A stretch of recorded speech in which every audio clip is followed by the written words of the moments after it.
আওয়ামী লীগ সভাপতি শেখ হাসিনা ক্ষমতায় থাকাকালে যদি বলি পরোক্ষভাবে সিনেমার মেকার, পরিচালক, প্রযোজক মুস্তাফা সরোয়ার ফারুকী এবং তার স্ত্রী তিশা পরোক্ষভাবে শেখ হাসিনা, আওয়ামী লীগ তাদেরকে তোষামোদী করেছেন, তাহলে বোধহয় খুব একটা ভুল বলা হবে না। এখন ব্যাকরণের ভাষায় বললে হয়তো বলবেন যে সিনেমার চরিত্রের প্রয়োজনে একজন অভিনেত্রী অভিনয় করেছে, বলার কিছু নাই। কিন্তু বাংলাদেশের বাস্তবতায় এটা সহজ না। বাংলাদেশের বাস্তবতায় সিনেমা, আর্টিস্ট, কালচারাল অ্যাক্টিভিটিস তারা সবাই পলিটিসাইজ, এবং পলিটিক্যালি মোটিভেটেড না হলে ওইসব সিনেমায় চরিত্রটা ওইরকম পাওয়া যায় না। সুতরাং শেখ হাসিনার সময়ে পরোক্ষভাবে মুস্তাফা সরোয়ার ফারুকী তার স্ত্রীকে বঙ্গবন্ধু মুজিব সিনেমায় কাস্ট করানোর মধ্যে দিয়ে নিশ্চয়ই আওয়ামী লীগের সেই সময়কার সুবিধা নিয়েছেন, এটা অনেকেই বোঝেন। এরপরে আটকা করে তিনি বাংলাদেশের সংস্কৃতি উপদেষ্টা হলেন। সংস্কৃতি উপদেষ্টা হওয়ার পরে এই দেশের সবচেয়ে গর্জিয়াস যে অনুষ্ঠান, সে অনুষ্ঠানটা পহেলা বৈশাখের মঙ্গল শোভাযাত্রাকে তার উপরে তিনি ছুরি চালালেন। এবং তার চেয়ে বড় আর ফেসিবাদ বিরোধী নায়ক আর হয় না। কথায় কথায় ফেসিবাদকে ঝাড়েন, কথায় কথায় তিনি জুলাই আন্দোলনের বিশাল শরিকদার হয়ে গেছেন, এবং ইউনূস সরকার আমলে বহাল তবিয়তে তিনি দায়িত্ব পালন করে গেছেন। তার অধীনেই জুলাই জাদুঘর, এখন পর্যন্ত আমরা যতটুকু জানি বর্তমান সরকার ক্ষমতায় আসার পরেও এই জুলাই জাদুঘরের সাথে সে সম্পৃক্ত। কিভাবে সম্পৃক্ত, কোন জাদুতে, আমার এটা জানা নেই। জুলাই স্মৃতি জাদুঘর নামে যে বস্তুটা হচ্ছে, সেই বস্তুটাই তিনি ঘোরাফেরাও করেছেন, পরিদর্শন করেছেন, এরকম শোনা যায়। তাছাড়া বড় আলাপ হলো এই প্রজেক্ট করতে গিয়ে ব্যাপক টাকা পয়সার তসরুফ হয়েছে। এখানে নিয়োগ বাণিজ্য হয়েছে, প্রতিটা নিয়োগে 200-250 লোক নিয়োগে 70-80 হাজার টাকা করে নেওয়া হয়েছে বলে অভিযোগ আছে, এবং এসব নিয়োগের বিজ্ঞপ্তি প্রকাশের আগেই লোক নেওয়া হয়েছে। সবকিছুই চাটকারিতার মাধ্যমে এবং অবৈধ সুবিধার মাধ্যমে। সেখানে বাউন্ডারিটা করা পর্যন্ত অনিয়ম দুর্নীতির অভিযোগ উঠেছে, এবং অনিয়ম দুর্নীতির অভিযোগ একটা দুটা না, আরো আছে।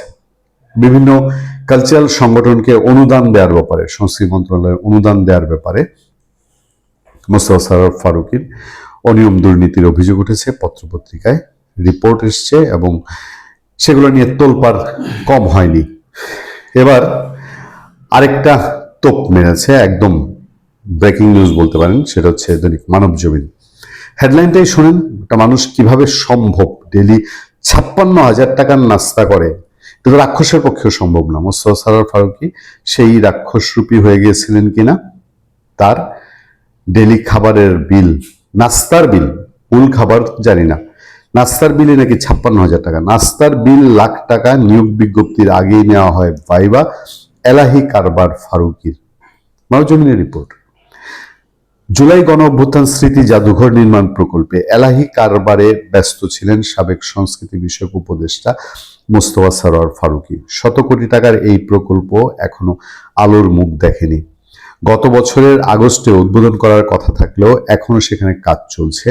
অন্তর্বর্তী সরকারের শেষ সময়ে নিয়োগ বিজ্ঞপ্তি প্রকাশের আগেই নিয়োগ প্রত্যাশীদের ভাইবা গ্রহণ, নিজে নাস্তা, আপ্যায়নের বিল বাবদ লক্ষাধিক টাকা ব্যয়ের মচ্ছব হয়েছে।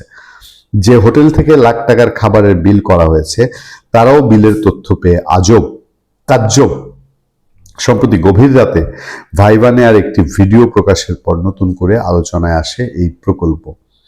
মন্ত্রণালয়ের নিয়োগ বিজ্ঞপ্তিতে অনুসারে জাতীয় নির্বাচনের আগে গত 28 জানুয়ারি, 12 তারিখ নির্বাচন হয়েছে, 28 মানে হচ্ছে 14-15 দিন আগে, মাত্র এক সপ্তাহের সময় বেঁধে দিয়ে জুলাই স্মৃতি জাদুঘরের ব্যবস্থাপক, উপপরিচালক, কিউরেটর, ডেপুটি কিউরেটর সহ অন্তত 96 জনের নিয়োগের জন্য বিজ্ঞপ্তি দেওয়া হয়। প্রত্যেকটাকে যদি এখন নিয়োগ দিয়ে থাকে, প্রত্যেকটাকে বের করা উচিত এখান থেকে। এই জুলাই স্মৃতি জাদুঘরটাই তো বহু বিতর্কিত, এর উদ্দেশ্য নিয়ে বিতর্ক আছে।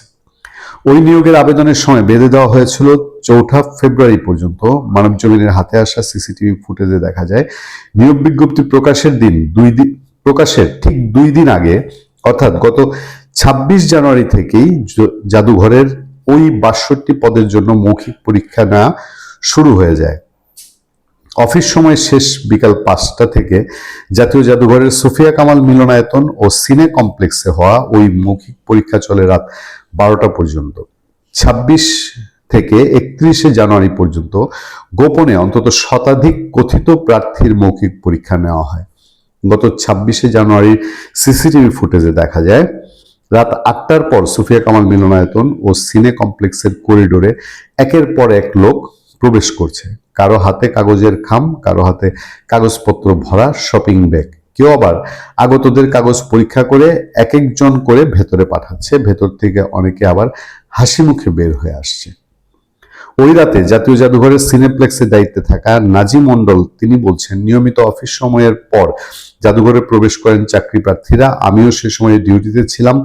26 তারিখ থেকে 31 তারিখ পর্যন্ত প্রতিদিন বিকেল 5টার পর থেকে রাত 11টা-12টা পর্যন্ত চলে জুলাই জাদুঘরের নিয়োগ পরীক্ষা। যারা পরীক্ষা দিতে এসেছিলেন তাদের কাগজপত্র যাচাই বাছাই করতে বলা হয়েছিল আমাদেরকে, আমরা সেটাই করেছি। তিনি বলেন, প্রতিদিন অন্তত 20 থেকে 25 জন লোক আসতো। 6 দিনে অন্তত শতাধিক লোক এসেছিলেন। সার্কুলারের আগেই ওই ভাইবা দেয়া চাকরি প্রার্থীদের মধ্যে ছিল মোহাম্মদ ফারুক নামে এক প্রার্থী।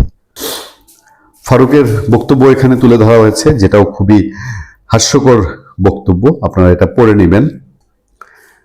এক জায়গায় বলা হচ্ছে, নাম প্রকাশে অনিচ্ছুক আরেক প্রার্থী বলেন, জাদুঘরে চাকরি পাইয়ে দেওয়ার জন্য এক এক প্রার্থীর কাছে অন্তত 13 লাখ টাকা চাওয়া হয়। জাতীয় জাদুঘরের রেজিস্ট্রেশন সহকারী সুমন মিয়ার মাধ্যমে আমার কথা হয়। তিনি আমাকে বলেন, চাকরি পেতে গেলে ফুল প্যাকেজ 13 লাখ লাগবে। এখানে আমি 10,000-এরও কম দিতে পারবো না। সব বড় স্যারদের হাতে শুধু টাকা দিলেই হবে, বাকি সব আমরা করে দিব। সংশ্লিষ্ট সূত্র জানায়, মাত্র 6 মাসে আপ্যায়ন ও নাস্তার বিল হিসাবে 1,02,00,000 টাকার বেশি খরচ দেখানো হয়েছে। ফারুকি 1,02,00,000 টাকার খাবার খেয়েছে মাত্র 6 মাসের ব্যবধানে। দিন প্রতি হিসাব করলে যা গড়ে প্রায় 56,000 টাকা। আর গত 25 জানুয়ারি থেকে 15 ফেব্রুয়ারি পর্যন্ত মাত্র 25 দিনে ভিভিআইপিদের আপ্যায়ন ও ইন্টারনেট বিলেই ভ্যাট সহ দেখানো হয়েছে 29,54,760 টাকা। এছাড়া স্বেচ্ছাসেবকদের দৈনিক গড় খরচ দেখানো হয়েছে 31,666 টাকা। গত বছরের 3 সেপ্টেম্বর থেকে কাজ করা 80 জন স্বেচ্ছাসেবকের আপ্যায়ন খরচ দেখানো হয়েছে মোট 57 লক্ষ টাকা।